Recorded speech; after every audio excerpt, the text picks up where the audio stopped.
मसीह यसू में मेरी तरफ से आप सब बहन भाइयों को और बुजुर्गों को सलाम पहुँचे। मैं आज फिर आप लोगों के सामने कुछ बातें बताने की कोशिश करूँगा। सबसे पहले तो मैं आपसे गुजारिश करता हूँ कि चूँकि मैं पढ़ाई में कमज़ोर हूँ, मेरा तलफ़्फ़ुज़ इतना अच्छा नहीं, इसलिए मैं ठीक से बोल नहीं पाता, जिसके लिए मैं आपसे माजरत चाहता हूँ।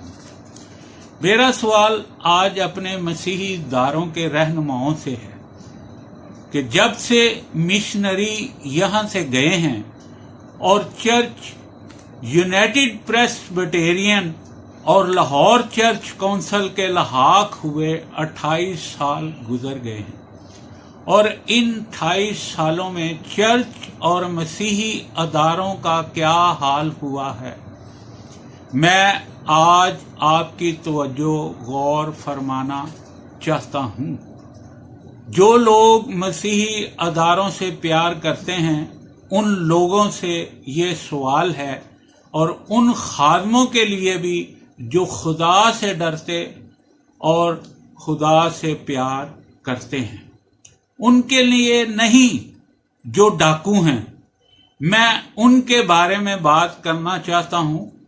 सबसे पहले बारी है पीसीपी मॉडरेटर जनरल असेंबली का। सबसे पहले मॉडरेटर कौन था? सबसे पहले मॉडरेटर जनरल असेंबली प्यारे लाल 1994 से 1996 तक मॉडरेटर रहे।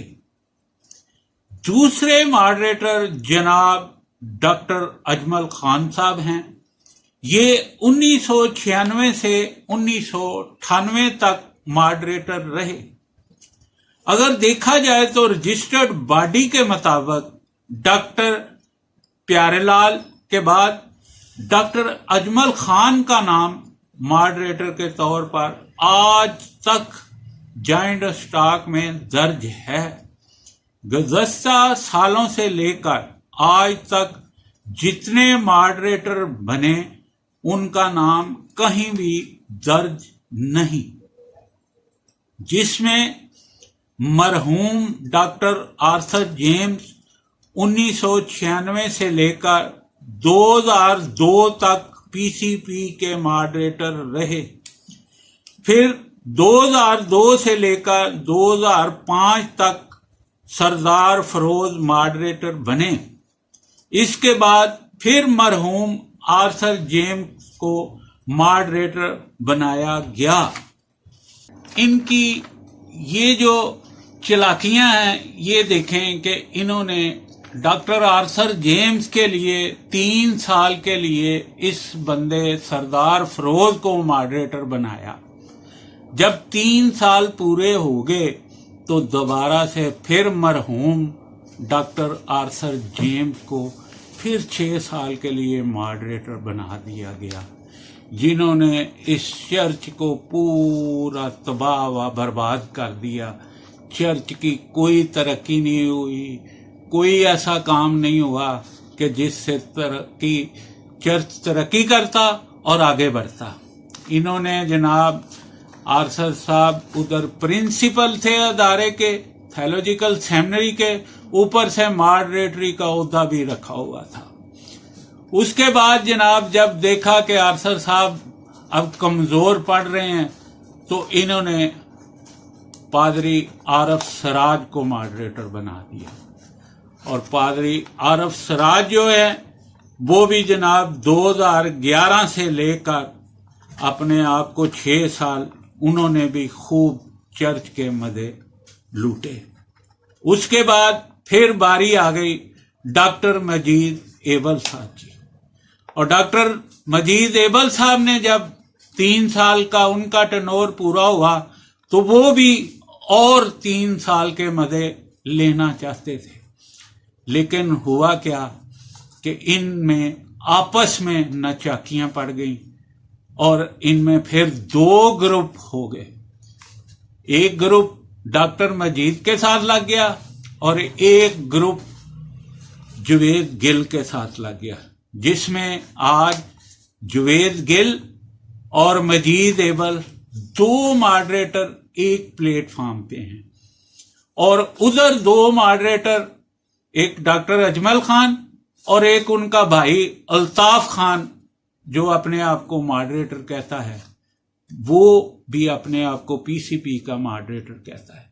اب میرے بزرگوں، میری بہنوں، میرے بھائیوں، میرے بچوں، یہ دیکھو کہ انہوں نے چرچ کو کیسے ملیا میٹ کیا ہوا ہے کہ جب دل کرتا ہے، جس کا دل چاہتا ہے وہ چرچ کو بربادی کی طرف لے کے جاتا ہے، لیکن ان کو پوچھنے والا کوئی نہیں۔ میں آج آپ لوگوں سے التجا کرتا ہوں کہ آپ لوگ میرے ساتھ مل کر چلیں، تاکہ ان لوگوں کے لیے ہم کوئی ایسا طریقہ اپنائیں کہ جس سے ان چرچ مافیوں سے ہماری جان چھوٹے اور چرچ کا نظام کوئی ایسے بندوں کے ہاتھ میں دیا جائے جو خدا سے ڈرتے ہوں اور خدا کے لیے اپنے آپ کو صرف کریں۔ میں آج آپ لوگوں سے یہ پھر ریکویسٹ کرتا ہوں کہ میری ان باتوں کو غور سے سنیں، تاکہ آپ لوگوں کو چرچ کے نظام کے بارے میں پتہ چلے کہ یہ اصل بات کیا ہے۔ اب میں آپ کو آگے بتاتا ہوں کہ الطاف خان بھی اپنے آپ کو ماڈریٹر کہتے ہیں۔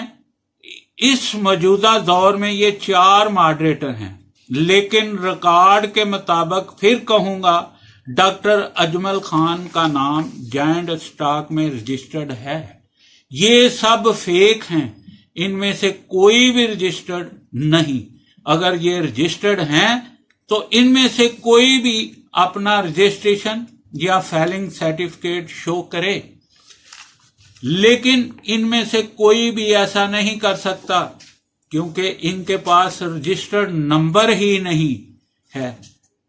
جب رجسٹرڈ نمبر ڈاکٹر اجمل کے پاس ہے اور وہ رجسٹرڈ نمبر یہ ہے RP 185 LS 83 5008۔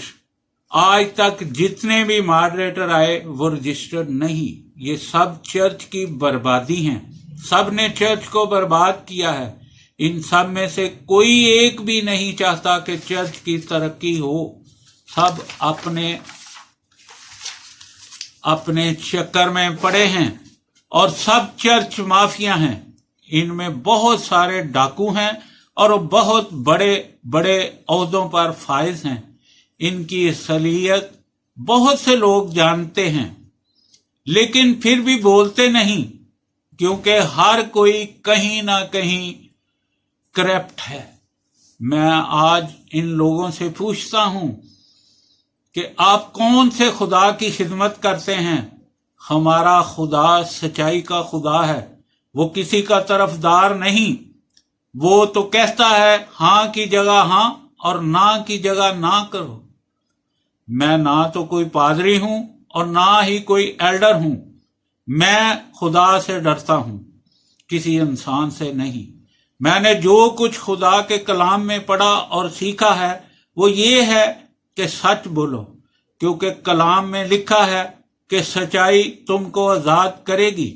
لیکن مجھے آج تک ان پادری صاحبان، ایلڈر صاحبان اور بہت سے جانے مانے تعلیم یافتہ ڈگری ہولڈر پروفیسر جو کہ بائبل کی تعلیم دیتے ہیں، ان کی سمجھ نہیں آئی۔ میں نے جو کچھ ان میں دیکھا ہے، جو چرچ اور کرسچن اداروں کے عہدوں پر فائز ہیں، یہ سب فقی فریسی ہیں جو اس وقت بھی موجود تھے جب یسوع مسیح آیا تھا، اور ان فقی فریسیوں نے بھی یسوع مسیح کی سچائی کو پسند نہ کیا، کیونکہ سچائی سے ان کی شان و شوکت جاتی تھی۔ آج کے لیڈر بھی اپنی شان و شوکت کے بارے میں سوچتے ہیں، ان کو کوئی غرض نہیں چرچ اور چرچ کی ترقی سے अगर चर्च बर्बाद होते हैं तो हो जाएं, लेकिन उनकी शान व शौकत में कमी नहीं आनी चाहिए। खुदावंद यीशु मसीह के दौर में भी उन लोगों ने हैकल को बर्बाद करने के लिए हैकल को डाकुओं की खो बना दिया था, और खुदावंद यीशु मसीह को जब गुस्सा आया कि उन्होंने खुदा के घर को डाकुओं की खो बना दिया, तो यीशु ने उनके तख्ते और चौकियां उलट दी और उन सब को वहां से कोड़े मार कर निकाल दिया था। यीशु ने कहा, ये मेरा दुआ का घर है।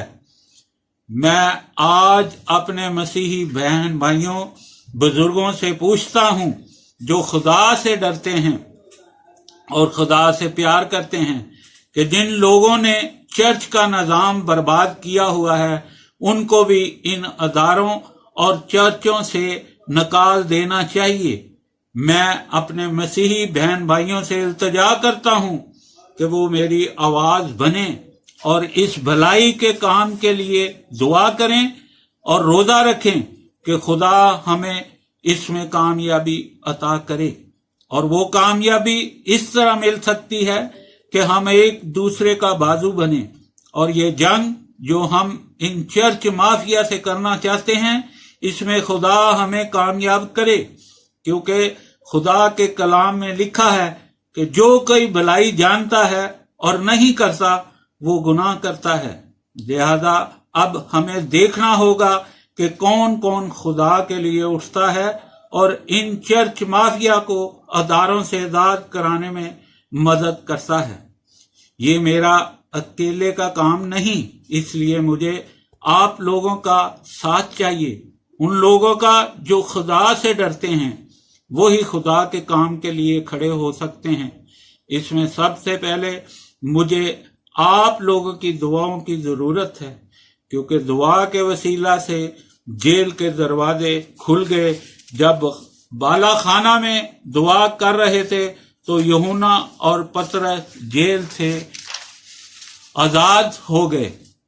दुआ ही के वसीला से मर्दगी की सजा खत्म हो गई। इसलिए मेरी जो खुदा से डरते हैं अपील है उन लोगों से नहीं जो लोगों से डरते हैं कि इस भलाई के काम में मेरा साथ दें। मैं आप लोगों को बताना चाहता हूं कि कितने लोग हैं जो चर्च की बर्बादी का सबब बने हुए हैं। उनके सबूत दूंगा, बगैर सबूत के कोई भी बात नहीं करूंगा कि उन लोगों ने चर्च के साथ क्या क्या किया है। और फिर भी ये लोग चर्च की नशिस्तों पर फाइज हैं और ख्वाब देख रहे हैं कि अब चर्च को किस तरह से लूटा जाए। लिहाजा मेरी फिर आप लोगों से इल्तिजा है, अगर आप मेरे साथ चलना चाहते हैं तो आप जहां कहीं भी हैं, जिस किसी भी सूबे में हैं, आप अपने शनाख्ती कार्ड की फोटोकॉपी या ओरिजिनल की तस्वीर आगे पीछे से लेकर अपना बयान लिखकर उस पर अपने दस्तखत और अंगूठा लगाकर मुझे फॉरवर्ड करें। ये मेरा व्हाट्सएप नंबर है। मुझे पता चले कितने लोग खुदा से और खुदा के घर से प्यार करते हैं। व्हाट्सएप नंबर मेरा 0300 641 8583 है। चाहते हैं हम इनका मुकाबला कर सकें, और जो लोग दूसरे ममालिक से मुझे सुन रहे हैं वो भी मेरे लिए दुआ करें और ऐसे लोगों को तैयार करें जो चर्च प्रॉपर्टी का दर्द रखते हों, और जो भी कोई इस नेक काम में मेरी मदद करना चाहता हो वो मेरे साथ राब्ते में रहे और इस नेक काम में बढ़ चढ़ कर हिस्सा ले, और मेरे चैनल को सब्सक्राइब करें और शेयर करें, और हमारे साथ अपनी राय भी कमेंट करके शेयर करें और वीडियो को शेयर करें। खुदावन आप सबको बरकत दे, और मेरी इल्तिजा है आप लोगों से कि इस पर अपनी नजर सानी करे। ये जितनी बातें मैंने कही हैं ये मैंने एक खुदा का खौफ रखते हुए और खुदा से डरते हुए ये आप लोगों तक पहुंचाई हैं। अगर आप लोग چاہتے ہیں کہ یہ خداوند کے کام جو ہیں یہ اچھے طریقے سے سرفرازی پائیں اور لوگ ترقی کریں اور کلیسیا ترقی کرے، تو پھر ہمیں ان ڈاکوؤں کے ساتھ مل کر مقابلہ کرنا ہے، اور اس مقابلے میں مجھے آپ لوگوں کا ساتھ چاہیے، کیونکہ آپ لوگ بھی جانتے ہیں کہ ہمارے چرچوں میں اس وقت صرف سیاست ہو رہی ہے، کیونکہ سیاست کا خدا کے ساتھ کوئی تعلق نہیں، خدا کے ساتھ تعلق ہے پیار کا، محبت کا، شفقت کا، رحم کا، کیونکہ ہمارا خدا سچا ہے، وہ پیار کرتا ہے، وہ محبت کرتا ہے، وہ امن کا درس دیتا ہے، وہ ہر کسی کے ساتھ شفقت کرتا ہے، اور اسی طرح ہمیں بھی ایک دوسرے کے ساتھ شفقت کرنی چاہیے اور ان ڈاکوؤں لٹیروں کا مقابلہ کرنا چاہیے۔ بس میری یہی آپ لوگوں سے ریکویسٹ ہے، اگر میری بات کسی کو بری لگی ہو تو اس کے لیے میں آپ لوگوں سے معذرت چاہتا ہوں، لیکن میں آپ سے پھر التجا کرتا ہوں، میری زندگی کا کوئی پتہ نہیں ہے، 2 سال ہے، سال ہے، 6 ماہ ہے، یا 5 سال ہے، یا 10 سال ہے، لیکن میں جتنی دیر زندہ رہوں گا میں ان ڈاکوؤں کو بے نقاب کرتا رہوں گا، اور ثبوتوں کے ساتھ کروں گا۔ کوئی بندہ مجھے یہ نہیں کہہ سکتا کہ میں نے یہ بات جو ہے بغیر ثبوت کے کی ہے۔ میں ان لوگوں کے بچے جو ہیں وہ کسی کے امریکہ میں پڑھ رہے ہیں، کسی کے کینیڈا میں پڑھ رہے ہیں، کسی کے کہاں پڑھ رہے ہیں، اور ہمارے بچے جو ہیں وہ ان ملکوں میں ذلیل ہو رہے ہیں، یہ چرچوں کے پیسے سے اتنی تماش بینیاں کر رہے ہیں اور اپنے بچوں کو اعلیٰ سے اعلیٰ تعلیمیں دلوا رہے ہیں، اور ان کو یہ نہیں پتا کہ ہم جس ادارے پہ بیٹھے ہوئے ہیں اس ادارے کا بھی ہم نے خیال رکھنا ہے۔ بہت شکریہ جناب، میں آپ لوگوں کا تہ دل سے شکر گزار ہوں، اور باقی باتیں اگلی ویڈیو میں ثبوتوں کے ساتھ کروں گا۔ شکریہ جی، خدا حافظ۔